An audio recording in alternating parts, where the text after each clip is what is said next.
Hi, welcome to Edward Box Guitar Tuition. Remember to share and subscribe if you enjoy this. Got another classic album inspection today. So today, July the 7th, 1986, one of the best album, probably the best album of this year actually, if you like this kind of music, came out. And that's of course Eat 'em and Smile by David Lee Roth, or David Lee Roth, as sometimes he's known as. Still remember clearly the time he left Van Halen. I just got into Van Halen properly, and literally a few months later he upped and left. Looking at it now, I think, in a weird way, I think he'd peaked with Van Halen. I think he'd kind of reined himself in, and Eddie Van Halen reined him in on 1984 to make a really polished commercial hard rock album. I know there's some Van Halen fans prefer the first four albums, and I love them. But I still think 1984 is a classic. And Roth left on a high, and the Diver Down had sort of dipped in quality. Although I really like that album, it's not a classic album. The first four Van Halen albums are all classics. Even two, which, it's not as good as One or Women and Children, but it's still different, and it's still a great record. So it's kind of weird, and I think Eddie Van Halen obviously wanted to go in a different direction. He wanted someone who could sing, and he got someone, and ultimately the music changed, and they ended up with this kind of commercial hard rock AOR sound, Van Halen, which was a kind of springboarded off the tracks Jump, and particularly I'll Wait, I feel. Nothing wrong with that. They made good records with Sammy Hagar. They didn't make any classic ones, although there were some great tracks. David Lee Roth, he was I think this album came out after 5150, but he basically captured the spirit of early Van Halen with this record, and it was never the same after this. I mean, this was kind of like not a flash in the pan, but it was like he started up there, and it never happened quite the same way after that. So basically he recruited just a crack squad, and I think one thing listening to it today, the first thing I noticed is obviously Billy Sheehan and Mr Vai are fucking incredible on this, but it's how great is Greg Bissonette. Next time you listen to it, just listen to Greg Bissonette's taste, his power, and his groove. He plays loads of tasteful fills when he does the double kick stuff on Elephant Gun and Shy Boy. He's more than a match for Alex Van Halen. He's got a great pocket, he's got a really good tone, and Ted Templeman's captured that. Like I said, when I was listening to it, I was like, actually, yeah, Greg Bissonette was every inch, up for this. As for Dave himself, he gives a typically great David Lee Roth performance. If you're into David Lee Roth, he brings all his tricks from Van Halen, his inhaling scream, his spoken word stuff, his crazy lyrics, and all works brilliantly. I mean, I think this is like, it's the best album Van Halen ever made. If I was putting it in context, I mean, there's probably I'd say there's 3 Van Halen albums better than this, but this would make number 4. But it's only just 31 minutes and 4 seconds, so it's maybe even shorter than even the shortest Van Halen album. Just another little background, there was supposed to be another track on it, song called, now let me just read, sorry, I'm just looking for this, it was Kim Mitchell, Kids in Action, yeah, Kim Mitchell, Max Webster, written a song called Kids in Action. Billy Sheehan was aware of it, and they were trying to cover it, used that, and then it got bumped off the record for Yankee Tobacco Road, which is actually a sort of folk song originally. And then I suppose the other thing, it was actually re-recorded in Spanish, the vocals, and released in the Spanish-speaking market. A few things were changed, but didn't exactly hit the spot apparently. So the first thing is, obviously opens with Yankee Rose, and I still remember, I mean, the day I bought this album, I went in the shop, I said, have you got David Lee Roth's Eat 'em and Smile? And I used to go to a record shop called Ear in Lancaster. If you watch my other videos, you'd hear me mention this. And there's 2 guys on the till, and the younger guy on the till said, oh, it's going to be amazing. He's like, Mr Vai, have you heard his stuff with Frank Zappa? And I hadn't. I said, no, I'd seen a bit of Alcatraz. He said, oh, it's going to be incredible. So I was just instantly excited, and it just blew my mind when the track started. I mean, you've got that amazing kind of chord, and then there's a guitar talking, So the first thing he notices on the production is essentially what Ted Templeman's done, and I think it's really, really cool, is he's not fallen into the traps then of over-processed production. He has literally recorded the band and just captured the sounds really good. He's taken a model off Van Halen. The only difference is Vai's double-tracking himself. But Vai does the thing, or at least I think he does, where he's worked out all his fills and he's playing his fills and his rhythm all in one pass, a la Van Halen, and then all his fills are double tracked. So it's a great track, this brilliant chorus. Dave's the master showman on this. When it does that breakdown just before the end section, you can hear Billy Sheehan's bass. Brilliant. And Vai's tasteful, you know, he does some crazy fills, but he also does some cool melodic stuff. Greg Bissonette lays down a great groove. I mean, as good an opening track on any album of this era. Superb. So that's the first track, and that was, it's 3 minutes 55, and then that's a pattern emerging now on this album. There's only one track over 4 minutes, you know. If you're ever wanting to get ready quickly to go out and want some music on, this is the album to listen to. So the next track, written slowly by Billy Sheehan, so this is a Talus track. I imagine maybe Dave wanted to hit the ground running, maybe felt he needed to get something out quickly. In Van Halen, I think 5150 came out end of March 86, and maybe he felt like, look, I've got to get something out.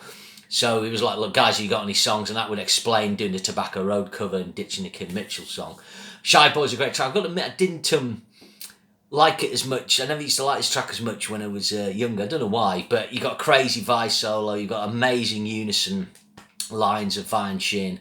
Obviously, David Lee Roth's nickname for them was the Power Twins, and it was just brilliant. And it's got great drum work by Greg Bissonette on this. Like I say, all his power fills are all tasteful, his timing's great, his pocket's great. I mean, this guy's he's excellent. Then I'm Easy. This is a cover, Billy Field, Tom Price. I'm not sure where this came from originally, but this is a great sort of bluesy track in the tradition of, you know, those Van Halen's tracks like Big Bad Bill and Could This Be Magic, and it's really good. Vai plays some lovely sort of bluesy stuff on this, which he pulls off well because he's not renowned for that. And the band sit back and authentically kind of play a different groove. So that's a nice one. And then really the other really standout cut, Ladies Night in Buffalo. This is written by Steve Vai, David Lee Roth. So I'm just looking across there at my screen, just checking intel. So this is the longest track on the album. Again, when I was listening to this track today, the first thing you notice the groove. You know, they've got the tempo spot on. Vai's funking it up. Roth gives a really smoky vocal performance, and Greg Bissonette and Billy Sheehan just really lay it down. Really cool groove.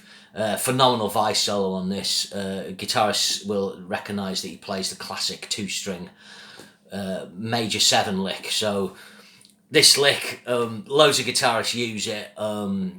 Basically, you know, if you're going to play it, say you might play 12 on a high E, 9 on a high E, and then you'd be playing 10, 9 on B. The guitarists have used it. Obviously, Gary Moore made it famous initially, then John Sykes took it up. I think Vivian Campbell did it, Phil Collins, the Def Leppard, Vai, and then Nuno Bettencourt used the same kind of pattern and opened it out for his Mama I Don't Want to Go to School intro solo. But Vai also developed with some tapping later on. But in actual fact, the lick where it was invented, or the first place I've heard it, is Pat Thrall on, I think it's Automatic Man album. A friend of mine, a guy called Fred Purser, he used to play in the Tigers of Pantang. He runs a studio and was talking about Gary Moore, and he said, oh, well, he nicked this Pat Thrall lick, and when I went and listened back, that's it, that's where it kind of started. But Vai kind of puts his own spin on it, really. We'll certainly do later on. Anyway, it's a great solo, it's got a great outro lead, it's really well arranged track, and it's one of the standout cuts on the album. Then side one of the original vinyl, just quick, like the vinyl had a fantastic cover of David Lee Roth, and then you had the pictures of the band inside. It was great. So this is Going Crazy. So it's a great sort of chicken pick riff by Steve Vai on this. He does a beautiful Mixolydian bass solo, really melodic. If you remember in the video, he had the fire flame-shaped guitar, which was made by Performance Guitars in LA. The only other famous guitarist I know using those was DeMartini, Ron DeMartini at Rat. Again, really cool percussion on this. I'm guessing Greg Bissonette does it. Greg Bissonette does a brilliant groove. I mean, that bit when the solo finishes and it breaks back down into the riff, you know, just the groove's so good. And then Billy Sheehan does that, you know, amazing fill. Brilliant. So it's a great track, that. 3 minutes, 10 seconds, yeah. So it was a great video for this. I mean, my friends and I, when we were teenagers, you know, we had the David Lee Roth promo videos thing and had California Girls on and Yankee Rose video. And we just watched it and just loved it. It was like this window to another world for us, this window of like sunshine, of partying, of having a great time. And people knock, you know, there's a lot of criticisms about 80s music, but it wasn't nihilistic, you know, when the bands had excess. It was basically having a good time. I mean, you know, there would have been immoral things going on, I know that, but, you know, when the 90s hit, it, you know, it became nihilistic and people not enjoying life and the celebrity of music as much, and I think that was a shame. But anyway, so side 2 open with Tobacco Road. I think this is probably my least favourite track on the album. I was listening back today. It's a good cover. You know, it's decent. Vai is a cool pinch harmonic. It's got a great solo in it where he goes crazy. Again, one thing I should say on this, Vai's whammies are amazing. You know, he's hitting high harmonics, and he does that thing as well where he drops his bar so far, you hear it pop off the pickups. And he's some really cool feedback stuff, and there's quite a lot of subtlety. His rhythm work's very detailed. You know, it really shows that he can write riffs and write parts. I think later on he kind of went more complex, you know, when he went instrumental. But on this, he's kind of writing some, you know, tricky parts. But he's essentially the chord changes are simple and they're good to sing over, and that's why the songs work. But yeah, Tobacco Road is the kind of 6 out of 10 track for me. Next track's brilliant. Another a standout cut off the album, Elephant Gun. So this has got a pounding, even faster double kick pattern. You know, this is going for the Hot for Teacher, you know, then something. Great drums by Bissonette. Amazing power twin solo in it. Really like the track. How long is this one? 2:26, and it just blasts by. I mean, it must be great writing all these short songs.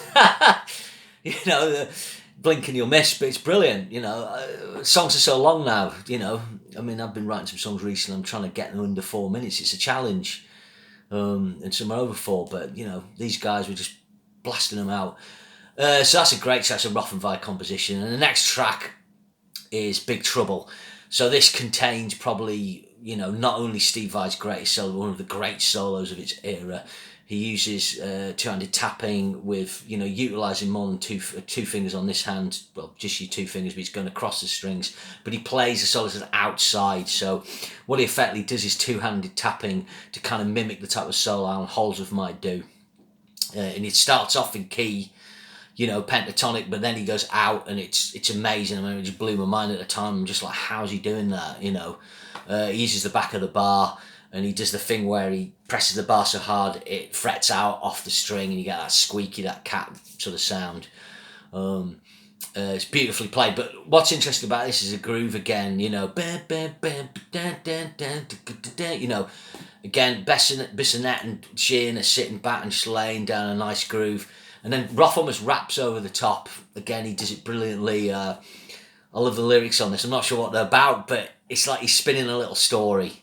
There's a great whammy, you know, at the end of the, you know, into the last chorus as well by Vai. Actually, it's got a good post, you know, middle 8 this going into the solo. So it's a great track. And then you got Bump and Grind. Yeah, so coming after Elephant Gun and Big Trouble, but when I was, you know, you may be like, oh, it's not as good. I was listening to it before, it's really good. 2 minutes 32 again. It's got a really dirty riff. Again,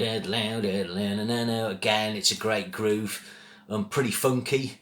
You know, kind of a little ahead of its time. And I mean, you can imagine Extreme playing this. But then again, Van Halen had a massive amount of funk about them and feel. I love Vai's solo on this. He's got a cool effect on. You know, really cool track. Should say, like, Vai on this album, he just used a Marshall.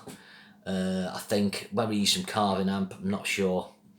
He used his Green Meanie, I think, principally, which was like a kind of Charvel. It was pretty bashed up. You can actually get a sort of a replica now by Charvel. They've just bought out. And he plugs straight in. I'm guessing he's got a Boss Overdrive, probably, or Tube Screamer. And it's all the better for it later on. You know, once you got into Skyscraper, he got the Eventide Harmonizer. And my criticism of the guitar sound on that, he'd thinned out the guts.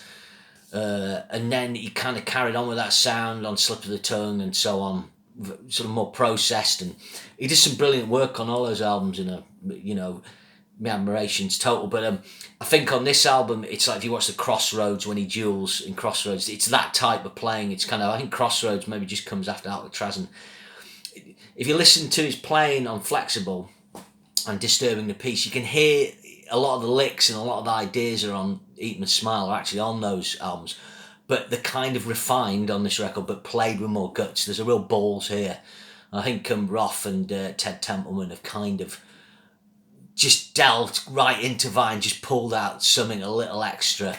And it's a phenomenal guitar performance. You know, it's one of, 1986, Malmsteen with Trilogy, McAlpine with Edge of Insanity. George Lynch, just at the tail end of 85 and Lock and Key, you know, those are the phenomenal guitar performances for me on record. And this one with Vai is right up there, because his sound and his approach and everything, it's all there. In actual fact, I mean, he's one of the best produced guitar performances, you know. He had a great producer. So yeah, and then the last track, That's Life. It's a cover version. It's great. Classic sort of, again, David Roth doing something that only he can do, doing a sort of swing tune, really. I'm amazed he never really made a big band album.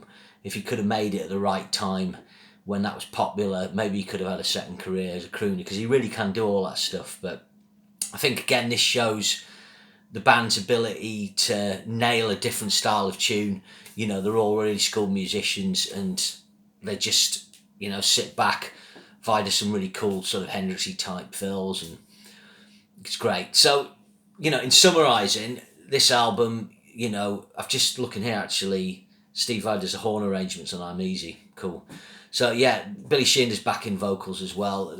The Crack Squad, if you go on YouTube, there's a video of them playing live on this tour, and it was the only time this lineup went out on tour, because Billy Sheehan left on the Skyscraper album. They got Matt Bissonette in, and they had Brett Tuggle as well. And although I saw them on that tour and it was brilliant, it wouldn't have been nearly as good as this. So they had a big stage show, but I think it's the peak of glam metal. I think glam metal gets criticised, and 1986 was like a watershed year for it, because you got lots of things that were kind of wrong, like Ozzy looking like Liberace, and Judas Priest, you know, being a bit glammed up and doing Turbo. Now I'm alike, but I understand people being frustrated by that. But Roth got it spot on with this. They had the whole Las Vegas thing going on, but they made a cracking, stripped down commercial party hard rock record. It's absolutely brilliant. I mean, I give it, it's easy 9 out of 10, you know.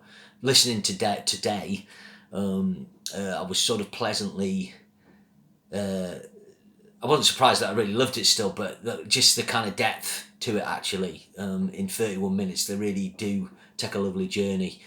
So I think that's it, yeah. And obviously Ted Templeman is great on production. I'm just looking down here. The only other intel really could say on this, it was recorded at Power Station in New York, very famous studio. I think Tony Bon Jovi, John Bon Jovi's brother, ran that. Fantasy Studios in Berkeley. Guess Steve I was up in Berkeley maybe, and then the Can-Am Recorders, maybe they did some remote recording, I don't know. But this album went platinum. I'm not sure it went double platinum, but although it was a success, it didn't do anything near as well as Van Halen's 5150, which is 7 times platinum now, but went to number 1, was probably initially 2 or 3 times platinum. I think this went to number 4. So David Roth did really well, but the Skyscraper album didn't really do any better. And then the hair metal thing kind of finished, and then when he got into 91 with A Little Ain't Enough, you know, the time had passed. But we'll always have Eat 'Em Smile, you know, absolutely fantastic album, 35 years old today. And I hope you enjoyed this, so see you again. There we go, Eat 'Em Smile 35. Cheers, thanks.